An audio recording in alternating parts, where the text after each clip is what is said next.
जय Jivdani. Beauty with astrology की founder मैं कामिनी खन्ना आप सभी के साथ सूर्य पुनर्वसु नक्षत्र में प्रवेश कर रहे हैं। बहुत ही खुशी की आनंददायी खबर है क्योंकि 5 जुलाई 2024 को जब सूर्य पुनर्वसु नक्षत्र में प्रवेश करेंगे तो गुरु और सूर्य का ये कॉम्बिनेशन, क्योंकि पुनर्वसु नक्षत्र का जो स्वामी है वो गुरु है और सूर्य जो है वो गुरु का परम मित्र है। गुरु भी सूर्य के परम मित्र हैं। सूर्य क्या है? प्रकाश है। गुरु क्या है? ज्ञान है। ज्ञान जब तक अंधकार में रहता है तब तक लोग उसे समझ नहीं पाते। कहते हैं ना, जंगल में मोर नाचा किसने देखा। जब तक ज्ञान के ऊपर प्रकाश नहीं पड़ता तब तक लोगों की मति जो है बोराई हुई रहती है। खुद इंसान भी अपने आप को पहचान नहीं पाता जब तक उसके ज्ञान पर प्रकाश नहीं पड़ता या उसको ये समझ में नहीं आता कि उसको करना क्या चाहिए। तो यही बताने के लिए आज मैं आई हूँ। सूर्य पुनर्वसु नक्षत्र में प्रवेश कर रहे हैं। अब आपको पता चलेगा कि आपको करना क्या चाहिए। तो चलिए चर्चा को आगे बढ़ाते हुए सबसे पहले मैं आपको बता दूं कि 5 जुलाई 2024 को सूर्य पुनर्वसु नक्षत्र में रात्रि काल में 11:39 पर प्रवेश कर जाएंगे और वहीं पर ये पुनर्वसु नक्षत्र में रहेंगे 19 तारीख तक।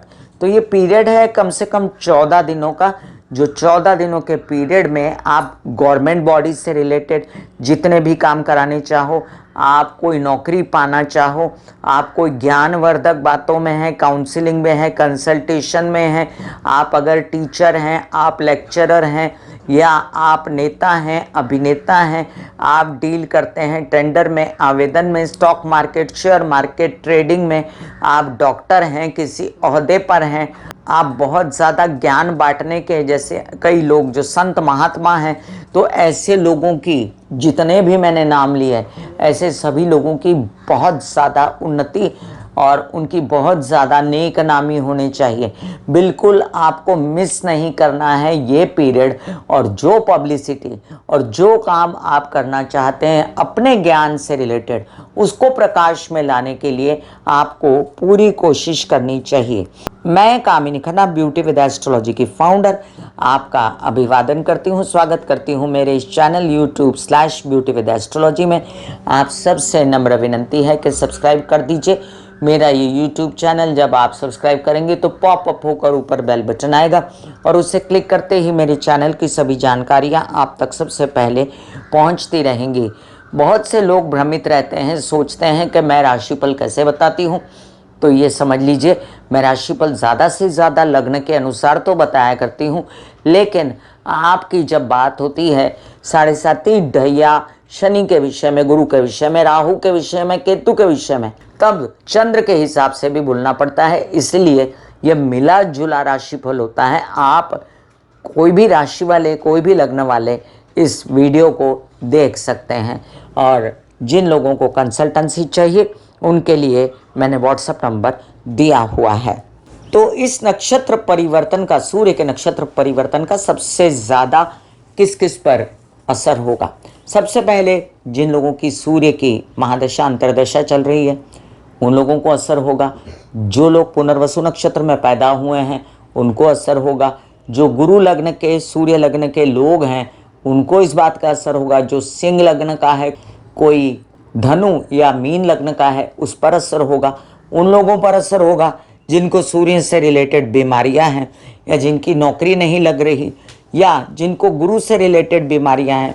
तो सूर्य की बीमारियां कौन कौन सी होती है? Arthritis, slip disc, spondylitis, D3 का कम होना, कैल्शियम का कम होना, बॉडी में दर्द होते रहना, आपकी स्कल में दर्द होना, मतलब कि सिर में दर्द होना, माइग्रेन होना, आँखों की समस्या या किसी अन्य प्रकार की दांतों की समस्या, इन सब समस्याओं से ये 14 दिनों में बहुत जल्दी आपको छुटकारा मिलेगा या डायग्नोज हो जाएगा कि आप क्या कर सकते हैं इन समस्याओं के लिए।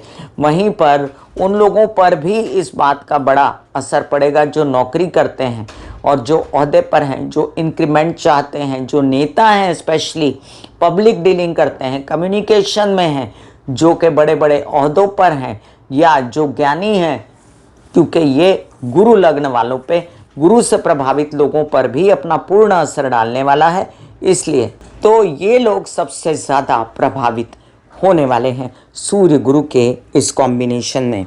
हम अब थोड़े में जानते हैं कि पुनर्वसु नक्षत्र क्या है। नाम के अनुसार पुनर्वसु, वसना मतलब फिर से एस्टैब्लिश हो जाना, पुनर् मतलब पुनः, पुनः पुनः एस्टैब्लिश हो जाना। पुनः पुनः एस्टैब्लिश होने का क्या मतलब है कि ये नक्षत्र में पैदा हुए हुए लोग बार बार गिर के संभल जाते हैं, बार बार जन्म लेते हैं उनके विचार। एक बात अगर कोई नेगेटिव हो जाए तो उससे थकते नहीं हैं, और जैसे जैसे नेगेटिव बात बीतती जाती है ये दूसरे विचारों को अपने जीवन में ले आते हैं और आगे बढ़ते हैं। बीती ताही विसार दे, आगे की सुध ले, ये इनका ब्रीद वाक्य है। श्री रामचंद्र जी का भी पुनर्वसु नक्षत्र ही था, और आपने देखा होगा कि 14 वर्ष के वनवास के बाद भी वो सभी राक्षसों का वध करके फिर से एक बार राजा बने। बार बार सम्मान पाना भी इनके नसीब में होता है। गुरु स्वामी है पुनर्वसु नक्षत्र के, और तीर सिंबल है पुनर्वसु नक्षत्र का। अब तीर सिंबल है तो इसका क्या मतलब है, लक्ष्य भेदी विचार होते हैं ऐसे लोगों के, क्योंकि तीर जो है जब तक निशाने पे नहीं लगता, अपना कार्य पूरा नहीं करता और वापस नहीं आ जाता, तब तक ये तीर लगता ही रहता है और अपना कार्य पूर्ण करने के बाद ही दम लेता है। अब मज़ेदार बात बताऊं, इसका देवता भी जो है अदिति हैं। अदिति किसके देवता हैं? अदिति सूर्य इंद्रदेव की जननी मानी गई हैं, और अदिति जो है वो अपने आप में सूर्य से प्रभावित है, सूर्य की तरह ही माना गया है। तो ये समझ लीजिए कि यहाँ पर सूर्य का बहुत ज़्यादा प्रभाव है, और एक प्रकाश, एक ऊर्जा, एक संवेदनशीलता, एक हौसला लेकर चलते हैं पुनर्वसु नक्षत्र वाले। सब कुछ खत्म हो जाने पर भी पुनः जीवित हो जाने की शक्ति रखते हैं पुनर्वसु नक्षत्र वाले। सब प्रकार की शुभता, अच्छाइयाँ, धन, उन्नति, प्रसिद्धि और एनर्जी से भरपूर इनका स्वभाव होता है और उपलब्धियां होती हैं। तो आइए हम अब राशि भविष्य जानते हैं। मेष से लेके मीन राशि पर क्या असर होगा सूर्य के पुनर्वसु नक्षत्र में जाने का। आप कहेंगे ये चर्चा बहुत विस्तृत की मैंने, इसलिए कि देखिए जीवन में एक दिन भी अच्छा आ जाए, एक क्षण भी अच्छा आ जाए, एक कॉल भी अच्छा आ जाए किसी की ज़िंदगी में, तो उसकी ज़िंदगी पलट जाती है। ये तो 14 दिन दिए आपको ईश्वर ने, तो ये 14 दिन जो आपको दिए तो आपको कितना कुछ कर लेना चाहिए ये समझिए। आइए इसका प्रभाव मेष से लेकर मीन राशि पर बताती हूँ मैं। मेष राशि, मेष राशि के लिए पंचम भाव के स्वामी बनते हैं सूर्य, और इन दिनों मिथुन राशि में विचर रहे हैं, और गुरु के नक्षत्र में जाने से इनके ज्ञान में अचानक वृद्धि, भाग्य में वृद्धि, बच्चों की और अपनी आपकी पढ़ाइयाँ उज्जवल तरीके से, मतलब के रिजल्ट्स अच्छे लगने, आगे बढ़ने की उम्मीद होना, इनके वीज़ा लगने के लिए मचमच तो हो सकती है लेकिन काम हो जाएगा क्योंकि लक्ष्य भेदी है। इसके अलावा यात्राओं में लाभ, यात्राओं में ज्ञानी जनों का टकराव हो जाना, तीर्थ स्थलों पर आना जाना, मित्रों से सहयोग और गवर्नमेंट बॉडी से रिलेटेड बड़े बड़े काम होने की संभावनाएं आपकी दिखती हैं। वृषभ राशि, आपके लिए देखें मिथुन में बैठा हुआ सूर्य जो है वो घर से रिलेटेड सभी समस्याओं को खत्म कर देगा। घर में क्या प्रॉब्लम है, परिवार में क्या प्रॉब्लम है, संचित धन क्यों नहीं होता, संचित धन करने के लिए क्या करना चाहिए, तबीयत क्यों खराब है, पैसे क्यों नहीं आते, इन सब बातों के लिए वो प्रकाश डालेंगे सूर्य पुनर्वसु नक्षत्र पर। और आप जो हैं किसी भी प्रकार से अगर परेशानी इन सभी मामलों में चल रही है तो उजाला पड़ जाएगा और धन भी आएगा, तबीयत भी अच्छी होगी, परिवारजनों से सपोर्ट भी मिलेगा। धीमे धीमे यात्राओं की ओर बढ़ रहे हैं आप, संचित धन होने में आपको मदद मिलेगी। घर परिवार में रेनोवेशन और वाहन और प्रॉपर्टी लेने के योग बनेंगे। मिथुन राशि, आप पुनर्वसु नक्षत्र में पैदा भी हो सकते हैं, क्योंकि मिथुन राशि में ही पुनर्वसु नक्षत्र आते हैं। तो याद रखें, सूर्य भी वहीं बने हुए हैं। आप जो हैं सूर्य पुनर्वसु नक्षत्र में गया तो समझ लीजिए आपके ज्ञान चक्षु खुल गए। अब आपको व्यवसाय कैसे करना है सही ढंग से सूझा। आप अपनी उन्नति के लिए पराकाष्ठा तक प्रयत्न करेंगे और बाहर आ जाएंगे तकलीफ से। उत्साह उमंग इतना बढ़ेगा और गलत बिना काम करते हुए विवाहित जीवन के साथी, व्यावसायिक जीवन के साथी के साथ सपोर्ट लेते हुए, कार्यों में पिता का सपोर्ट लेते हुए आगे बढ़ेंगे। पिता की तबीयत भी पहले से बेहतर होगी। आप जो हैं बहुत ज़्यादा ज्ञानी कहलाएंगे और आपके लोग आदर करेंगे। यात्राओं में लाभ होगा। किसी भी प्रकार की कोई गवर्नमेंट रिलेटेड बॉडी से काम अटके हुए हैं वो फटाफट बन जाएगा। आपके लिए अति उत्तम दिन है। मिथुन राशि वालों, आपके लिए बहुत अच्छा पीरियड आया है। कर्क राशि, आपके लिए देखिए द्वितीय भाव के स्वामी सूर्य जाकर द्वादश भाव में बैठे। वहीं पुनर्वसु नक्षत्र की कहानी कुछ यूँ रहेगी कि आपकी तबीयत ठीक हो जाएगी सरकार, और जो बार बार खर्चे हो रहे थे उन पर कंट्रोल आएगा। ज्ञान बढ़ेगा कि अब ये खर्चा कैसे कंट्रोल में करना है। आप सोचेंगे संचित धन कैसे बढ़ाना है। वहीं पर विदेश रिलेटेड काम भी करेंगे फटाफट। और प्रेम संबंध उच्च कोटि का हो सकता है। आप लोन चुका सकते हैं, कर्जे चुका सकते हैं, लोन ले भी सकते हैं। और साथ में नौकरी के लिए अगर आवेदन भरे हैं, विदेश के लिए वीज़ा के लिए आवेदन भरे हैं तो वो भी हो जाएगा। सिंह राशि, आपके लग्नेश जो हैं सूर्य, वो बहुत ही कंफर्टेबल स्थिति में लाभ भाव में हो जाएंगे और इस कारण आपके धन आने की पूर्ण सूचनाएं आसानी से, कैसे विवाद से, पैतृक संपत्ति से रिलेटेड प्रॉब्लम्स आसानी से सॉर्टेड होती नजर आएंगी। वहीं पर ज्ञान चक्षु खोलेंगे। वहीं पर आपके कई सारे काम बच्चों के गवर्नमेंट बॉडी से रिलेटेड बन जाएंगे। आप चाहते हैं कोई टेंडर आवेदन, कोई आपने व्यवसाय बढ़ाने के लिए गवर्नमेंट से सपोर्ट मांगा है वो भी मिलेगा। मित्रजनों से भी सहयोग मिलेगा, बच्चों से सहयोग मिलेगा। समझिए कि तबीयत भी पहले से ज़्यादा बेहतर हो जाएगी। कन्या राशि, कन्या राशि के लिए अब देखिए आपके दशम भाव में बैठे सूर्य पुनर्वसु नक्षत्र में शुभ कार्य की ओर बढ़ेंगे। शुभ कार्य मतलब कोई भी काम में धोखाधड़ी वगैरह करना आपके रिकॉर्ड्स पर नहीं रहेगा। आप व्यावसायिक पार्टनर, विवाहित जीवन के पार्टनर से त्रस्त थे, उनसे भी सपोर्ट मिलेगा, पिता से सपोर्ट मिलेगा। कुछ बड़े बड़े काम आप करेंगे माता पक्ष के सहयोग से। घर में रेनोवेशन, प्रॉपर्टी और वाहन का खरीदना भी संभव होगा। और आपके विवाहित जीवन में जो कलह क्लेश था और व्यावसायिक पार्टनर के साथ, वो भी कंट्रोल में आएगा। तुला राशि, आपके लिए अब ये कार्य बहुत ही अच्छा हुआ कि सूर्य पुनर्वसु में भाग्य भाव में आए हैं। तो भाग्य भाव तो काल पुरुष की कुंडली के हिसाब से होता ही गुरु का है। उत्साह, पराक्रम में वृद्धि, धन की वृद्धि, व्यवसाय में वृद्धि, यात्राओं में कार्यों की वृद्धि, सब वृद्धियों से भरा ये आपका जो है पीरियड रहेगा। क्योंकि लाभ भाव का स्वामी है सूर्य, तो पैसे भी ला कर देगा। केसेस, विवाद, पैतृक संपत्ति से रिलेटेड कई कार्य आपके होते नजर आते हैं मुझे। विरोधी शांत हो जाएंगे और आपको मामा पक्ष से फ़ायदा। लोन्स वगैरह लेने में दिक्कतें ख़त्म। बहुत तकलीफ़ हो रही थी लोन चुकाने में, तो वहाँ पर भी ईज आउट होंगे आप। वृश्चिक राशि, आपके लिए देखिए आपके अष्टम भाव में सूर्य पुनर्वसु नक्षत्र में आए।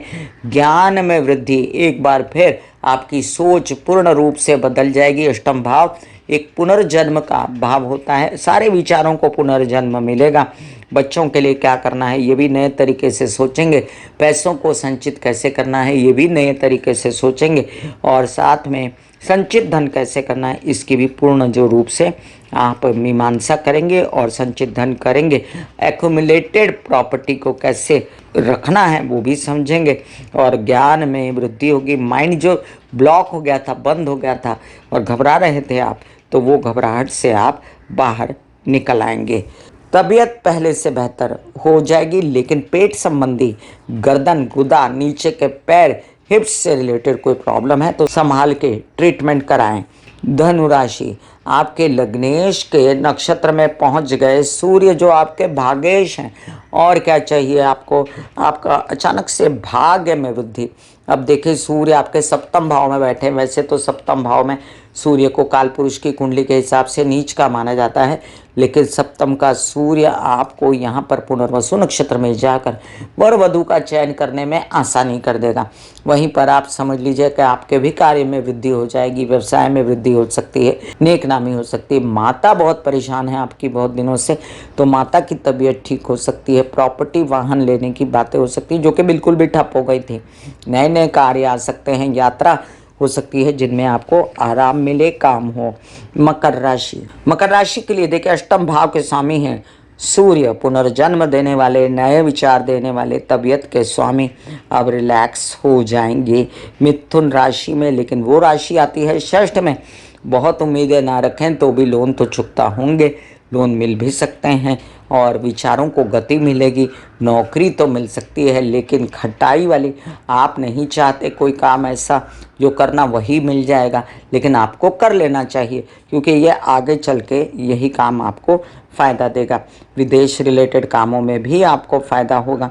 वहीं पर आपके विरोधी जो है उनके भी ज्ञान चक्षु खुलेंगे और वो सोचेंगे कि आपके साथ वो क्यों गलत कर रहे हैं। सूर्य षष्ठ भाव में बहुत अच्छा होता है। सूर्य आपको वहाँ पर नए नए कार्यों में, गवर्नमेंट रिलेटेड बॉडी से जो हैं उनमें फ़ायदा दिलवा सकता है। कुंभ राशि, पंचम भाव में बैठकर सूर्य पुनर्वसु नक्षत्र में जाना, इसका सिंपल सा एक जो फल है वो ये है कि आपके ज्ञान में वृद्धि हो गई।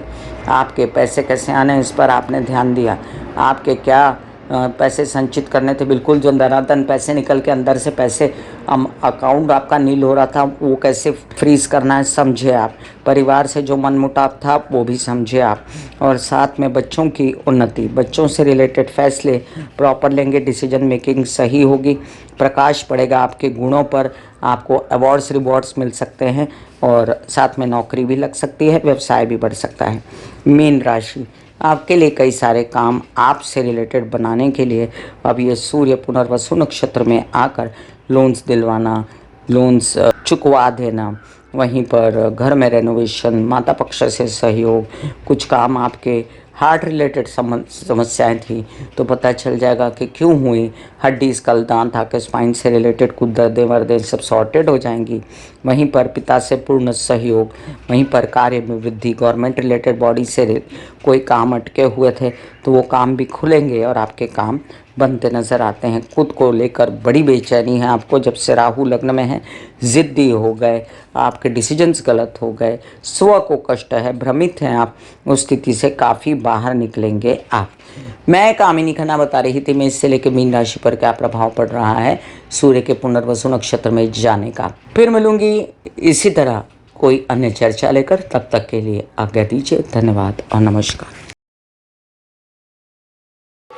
दिल का हाल सुनो मेरी मैया, सच्ची हाय भैया।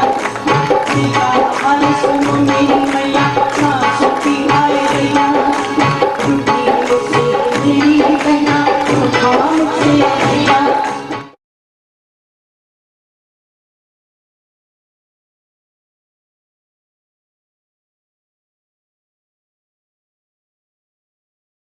जो मेरे विचारों में बहती है, जो नहीं हो करके भी है, माँ देखिए। चलो ख्यालों में ही सही, नींद न सही, जागती आंखों का सपना ही सही।